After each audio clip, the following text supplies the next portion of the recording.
ফায়ারের জন্য সবচেয়ে ডেঞ্জারাস হচ্ছে ইলেকট্রিক্যাল হ্যাজার্ড। আপনারা যারা ইঞ্জিনিয়ারিং ব্যাকগ্রাউন্ডে সবাই আছেন সবাই জানেন তিনটা কজ থেকে আমরা বেশি ফায়ার পাচ্ছি। একটা হলো ইলেকট্রিক্যাল হ্যাজার্ড, দুই নম্বর হলো স্মোকিং, আর তিন নম্বর হচ্ছে কিচেন এবং গ্যাস। এইগুলোকে আমরা যদি বন্ধ করতে পারি তাহলে ইনবিল্ট আমরা ফায়ারের এক্সপানশনটা কন্ট্রোল করতে পারবো। সেজন্য Jamaat is thinking and promoting for third party audit and inspection, এবং কেউ যদি এই third party audit and inspection করে Jamaat will provide tax rebate.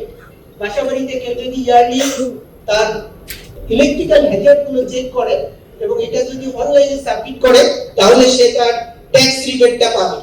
এবং জামাত will strictly implement the code and standard like BNBC. For the next new development, there will be no chance of লালফিতা।